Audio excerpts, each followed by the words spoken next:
해석학 수업을 위한 17번째 시간입니다. 이 시간에는 하이데거의 존재론적 해석학을 이해하기 위해서 그의 현존재 개념을 분석할 필요가 있어 보입니다. 자, 그러면 우리가 그의 현존재 개념을 분석을 하도록 하겠습니다. 일단 현존재는 하이데거에 있어서 해석학의 기본 구조입니다. 하이데거의 해석 이론을 배우기 위해서는 그가 주장하고 있는 이 현존재 개념을 반드시 이해해 볼 필요가 있다라고 하는 것입니다.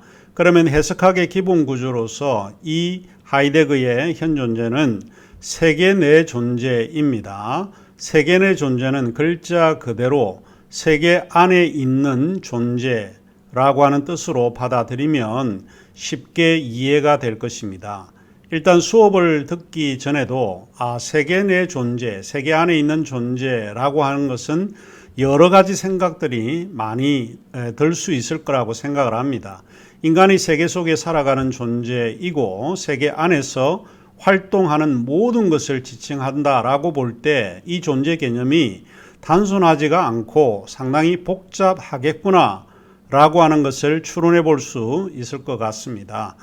자, 우리가 기억을 해야 되는 이 단어가 다른 것이 아니라 세계 내 존재입니다. 영어로 이야기를 하면 being in the world, 그러니까 결국 세계 안에 있는 being이다라고 하는 이야기입니다. 그러면 이 세계 내 존재라고 하는 개념이 무엇인가 하는 것입니다. 이 개념은 시간적 존재를 이야기를 합니다. 먼저는 세계 안에 있다라고 하는 것은 우리가 유한한 존재라고 하는 것이죠. 무한한 존재가 아니라 반드시 죽음을 향해 가는 존재, 앞 시간에서 이야기를 했듯이 제한되어 있는 존재, 유한한 존재라고 하는 것을 알 수 있는데 그것은 왜 그런가? 인간은 시간적 존재이기 때문에 그렇다라고 이야기를 합니다. 시간적 존재를 다른 말로 표현을 하자면 역사적 존재 라고 해도 틀린 이야기는 아닐 것입니다. 역사적 존재를 가리키는 개념이 세계 내 존재라고 하는 개념입니다. 모든 존재는 그 시대를 초월할 수가 없고 그 시대의 자녀라고 해도 틀린 말은 아닐 것입니다. 우리가 판단하는 것, 우리의 문화, 우리의 행동, 이 모든 것들은 그 시대에 의해서 영향을 받아서 나온 결과물이라고 볼 수 있습니다. 특히 해석을 하는 독자는 일종의 현존재인데 그 독자는 그 시대를 초월하지 못하고 그 시대에 한정되어 있다라고 볼 수 있습니다. 어디 독자만 그런가요? 저자도 어떻습니까? 저자도 그 시대를 초월할 수가 없습니다. 어떤 텍스트를 읽거나 저자가 이야기하고자 하는 본문 내용의 단락을 이해하고자 할 때도 저자가 이야기하는 그 시대를 우리가 암묵적으로 이해해 볼 수 있을 것입니다. 그러면 세계 내 존재는 무한한 존재가 아니라 간단하게 이야기를 하자면 앞서 이야기를 했지만 유한한 존재입니다. 유한한 존재는 제한적이고 부분적인 존재입니다. 완벽한 존재, 이상적인 존재가 아닙니다. 시대를 초월해서 이 존재만은 대단한 존재야 라고 하는 그런 존재는 존재하지 않는다 라고 보는 것입니다. 그래서 인간은 부분적 존재이기 때문에 태어나서 죽음을 향해 가는 존재밖에 되지 않는다는 것입니다. 따라서 세계 내 존재는 실존적인 결단이라든지 상황 속에서 불안해하고 염려하고 희망을 합니다. 그러면서도 동시에 좌절하기도 합니다. 뿐만 아니고 여러 가지 주변의 환경에 의해서 경험되어지는 실존적 존재라고 하는 것입니다. 그러면서 현존재는 현재 만족하는 존재가 아니라 미래의 자신을 투영하면서 살아가는 존재입니다. 이러한 이유로 현존재는 현재의 불만족스러운 그런 상황에 저항하고 또 대항하면서 앞으로 올 자신의 존재를 희망하고 그 모습을 그리면서 선택해가는 존재입니다. 내 삶을 내가 결단하고 선택하면서 미래의 것을 현재 앞당겨 오는 그러한 같은 존재입니다. 여기서 하이데거의 미래 개념은 현재에서 미래로 나아가는 시간적 그런 개념이 아니고 미래에서 현재로 오는 시간이라고 하는 것을 기억하시면 좋을 것 같습니다. 이게 무슨 말인가 하면 무엇을 희망하는가, 무엇을 기대하는가 라고 하는 것이 현재로 앞당기게 되면 현재가 매우 역동적이고 현재의 삶을 바꿀 수가 있고, 앞서 이야기를 했지만은 인간은 탈존재라고 했을 때 내 주어진 이 현실적 삶을 극복해 갈 수 있다라고 하는 이야기입니다. 그리고 현 존재는 매우 복잡하기 때문에 물음을 묻고 있는 존재이면서 동시에 물음을 받고 있는 존재입니다.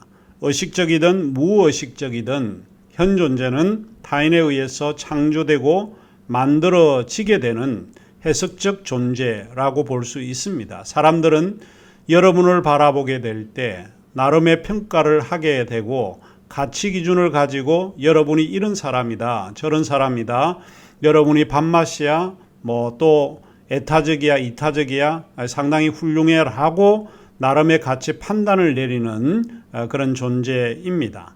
모든 존재는 이처럼 무존재에서 사물을 바라보지 않습니다. 사람들은 여러분을 바라볼 때 그 사람이 가지고 있는 전제에서 여러분을 이해하고 판단하고 가치를 매기고 있다라고 보는 것입니다. 이미 자신의 삶에서 형성된 관점이나 선입견을 가지고 출발하는 존재가 현 존재입니다. 그래서 해석하는 사람, 독자는 이미 이해된 것을 가리키고 있다라고 보는 것입니다. 이 이해된 것은 다름 아닌 선입견 또는 편견이라고 볼 수 있는데, 하이데거는 이 개념을 뭐라고 설명을 하는가 하면 전이해라고 이야기를 합니다. 전이해, pre-understanding, 이미 무엇을 이해했다라고 할 때 이미 이해했던 것을 토대로 현재 그것을 이해하고 있다라고 보는 것이죠. 우리가 텍스트를 읽거나 성경을 읽게 되면 내가 이 의미를 받아들이는 이유는 이미 이해했던 무언가를 가지고 지금 현재 이 텍스트를 이해하고 있다라고 하는 이야기입니다. 그래서 전 이해는 어떻게 이야기를 하는가 하면 이미 소유가 되었다라고 하는 의미에서 선소유의 다른 이름으로 표현되기도 합니다. 이미 이해는 이론 합리적이다고 우리가 이야기를 하고 있고 또 이론 합리적이 포함되어 있다라고 이야기를 합니다. 무엇을 이해했다라고 하는 것은 이미 독자의 생각이 들어가 있고 독자의 가치가 포함되어 있다라고 하는 의미입니다. 다시 말을 하자면 독자가 텍스트를 읽을 때에 자신의 이해관계를 떠나서 이해되지 않는다라고 하는 것입니다. 물론 우리가 텍스트를 읽을 때에 객관적으로 이해하려고 시도하는 것은 옳은 일이고 또 그렇게 해야만 하지만 반드시 순수하게 객관적으로 이해되어지는 것이 있겠냐 하는 것입니다. 왜냐하면 독자가 이만큼 전 이해를 가지고 텍스트를 이해하고 보고 있기 때문에 그렇다라고 보는 것이죠. 하지만 텍스트의 의미가 독자의 이해관계가 없이 순수하게 익혀질 수가 없다라고 하는 의미에서 하이데거는 이미 독자는 전이의 구조에서 출발을 하고 있다라고 주장을 하고 있습니다. 이것은 텍스트를 만든 저자 속에서도 이미 저자의 선입견이나 편견이 들어가 있기 때문에 마찬가지로 이해될 수 있습니다. 앞 시간에 르케르가 말하고 있었던 것처럼 모든 독자는 코기토의 오염으로 또 코기토가 부서졌기 때문에 텍스트를 순수하게 있는 그대로 본다거나 읽는다고 주장하는 것은 하나의 착각이고 환상이다라고 이야기를 했습니다. 실제 그렇습니다. 우리가 텍스트를 읽을 때에 왜곡되기도 하고 다른 의미로 받아들이고 다른 의미로 이해된다라고 하는 것은 결국 우리가 독자이기 때문에 부서지고 오염되었기 때문에 이상적으로 이해되어지지 않는다는 겁니다. 그러므로 한마디로 이야기를 하자면 이상적인 독자는 존재하지 않습니다. 그래서 존재론적 해석학은 저자와 독자는 이미 전 이해를 가지고 사물을 바라보거나 텍스트를 읽고 이해하고 있다라고 보는 것입니다.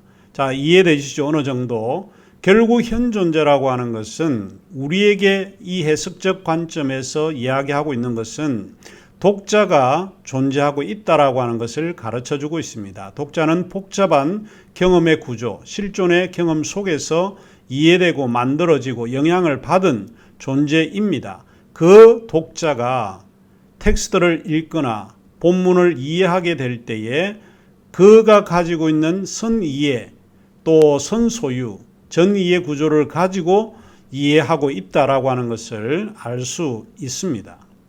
자, 그러면 이제 우리가 존재론적 해석학에서 한스 게오르그 가다머의 설명으로 넘어가도록 하겠습니다.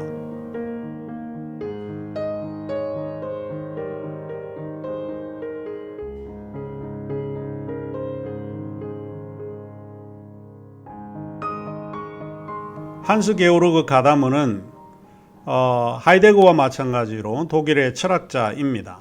해석학과 그의 글작품은 진리와 방법으로 명성을 얻었습니다. 이 책이 출판된 시기가 1960년입니다. 평생에 그는 책을 저술하지는 않았습니다.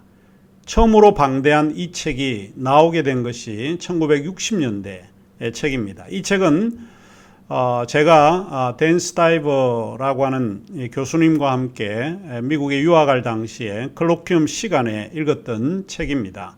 분량이 너무 방대하기 때문에 쉽게 이해되지 않은 책이기도 했습니다. 1992년 정도인 걸로 제가 알고 있는데 그때 제가 한스 게오르그 가다머의 책을 함께 컬로퀴움에서 강독했던 기억이 있습니다. 쉽지는 않았다라고 하는 생각 밖에는 나지 않습니다. 가다머는 그러면 누군가? 가다머는 마르부르크에서 출생을 했고 그의 아버지는 브로츠와프 대학의 화학자였습니다. 가다머는 자신의 진로를 잘 결정하지 못했던 것 같습니다. 철학을 전공한 것은 실제로 철학에 관심이 있어서 전공을 했던 그런 사람은 아니었고 어쩌다 보니까 철학자가 되었다라고 하는 것이 그가 늘 평소에 말했던 이야기였습니다. 그가 진로를 결정하지 못한 채로 1919년 마르부르크 대학에 입학을 하게 됩니다. 그곳에서 그가 우연히 철학의 수업을 듣게 되고 철학을 배우게 됩니다. 철학자였던 니콜라이 하르트만의 지도를 받게 되고 그래서 그는 신칸트파의 그런 철학 교수의 지도하에 연구를 하게 됩니다. 플라톤의 대화편에서의 쾌락의 본질이라고 하는 그런 논문 제목을 가지고 박사학위를 받게 됩니다. 1923년에 프라이부르크 대학에서 하이데거를 만나게 되는데 하이데거의 지도를 받게 됩니다. 1928년에 하이데거의 강한 영향을 받은 교수 자격 논문 플라톤 문답술적 윤리학을 제출을 하게 되고 그 논문을 통해서 교수 자격을 취득하게 됩니다. 가다머는 1949년부터 칼 야스파스라고 하는 실존주의, 유실론적 실존주의자라고 하는데 그런 칼 야스파스의 후임으로 은퇴까지 하이델베르크 대학 교수를 역임을 하게 되고 그곳에서 학생들을 은퇴할 때까지 가르치게 되었습니다. 그는 1900년에 태어나서 2002년에 돌아가셨으니까 약 102세를 장수했던 철학자입니다. 그것도 만 102세를 장수했던 그런 철학자입니다. 그러면 그의 해석학 이론을 우리가 배우도록 하겠습니다. 그의 이론에 대해서는 해석학 우리가 부분에서 6장인데 그 6장의 하이데거의 뒷부분에 언급이 되어 있습니다. 여러분이 살펴보시면 충분하게 이해가 되지 않을까 생각을 하는데 그의 중심적인 내용을 가지고 소개해 드리도록 하겠습니다. 한스 게오르그 가다머는 이 하이데거의 전 이해 구조, 프리언더스탠딩의 구조를 편견과 전통이라고 이해를 합니다. 자, 모든 사람은 어떤 작품을 보거나 읽을 때에 이미 그 사람의 선입견에서 출발을 하는 것이고 또 전통에서 이해하고 있다라고 하는 것입니다. 하이데거의 현 존재에 관한 해석은 가다머에게 중요한 단서를 제공하고 있는 것 같습니다. 가다머는 하이데거의 사상적 사유의 빛을 지고 있지만은 해석학에서 한결 세련된 그런 의미로 탈바꿈시키는 그런 작업을 했다라고 볼 수 있습니다. 왜냐하면 이해 기술을 발전시키는 데 있어서 가다머가 사실은 지대한 공헌을 하고 있다라고 보는데 특별히 이제 그가 해석의 문제에서 놀이의 문제라고 하는 것과 이해의 역사성의 개념을 소개하고 있기 때문에 그렇다라고 볼 수 있습니다. 이해의 역사성이라고 하는 역사 이해가 아니고 이해도 역사성을 가지고 있다는 거예요. 발전되어 왔던 그런 역사를 가지고 있다. 이렇게 이해를 하시면 될 것 같습니다. 자, 우선 이제 가다머가 이야기하고 있는 놀이의 개념인데 놀이의 개념을 이해하시면 이 해석이 어떤 방식으로 흘러가는지를 어느 정도 추측해 볼 수 있을 것입니다. 가다머는 놀이를 뭐라고 이야기를 하는가 하면 존재론적 해명의 실마리로 보았습니다. 놀이라고 하는 것은 일종의 존재 양태입니다. 여기서 놀이라고 하는 것은 영어의 play입니다. 단순히 play, 놀이하는 것, 이것을 보통 이제 놀이라고 이야기를 하는데 이 놀이의 구조가 해석학과 굉장히 유사하다라고 하는 것을 알 수 있습니다. 놀이를 떠올리게 되면 여러분에게 생각하는 놀이는 무엇이 떠올릴 수 있습니까? 농구 경기, 축구 경기, 제 경우에는 야구 경기를 떠올리고 있습니다. 저는 일종의 야구 매니아인데 야구를 보면 이 경기라고 하는 것이 어떤 형태가 되는가라고 하는 것을 누구보다 잘 이해하고 있습니다. 가끔씩 주말이면 저는 야구장에 가서 야구를 관람하기도 하는데 요즘 야구장에 갈 수가 없어서 TV를 통해서 야구 경기를 시청하고 있습니다. 야구라고 하는 것은 무엇인가? 가다머에게 있어서 간단하게 이야기를 하면 그것은 놀이의 일종이다 라고 하는 이야기입니다. 그러면 야구라는 놀이를 우리가 비유적으로 좀 설명을 해보면 야구라는 놀이를 염두에 두고 해석학을 놀이로 생각하면 좋게 이해가 될지 않을까 싶습니다. 몇 가지를 생각해 보면 이렇습니다. 첫째로 놀이는 놀이하는 사람과 놀이 그 자체를 구분하고 있다라고 하는 것입니다. 자, 잘 기억을 하셔야 됩니다. 놀이라고 하는 것은 놀이하는 사람이 있고 놀이 그 자체가 있습니다. 야구는 그 야구 자체와 야구하는 사람을 구분할 수 있을 거라고 생각을 합니다. 해석학에도 마찬가지로 이 야구를 대입을 해보면 쉽게 이해가 되는데 해석은 야구하는 사람이 하는 놀이가 아니라 해석이 야구 경기 그 자체에 예속되어 있다라고 하는 이야기입니다.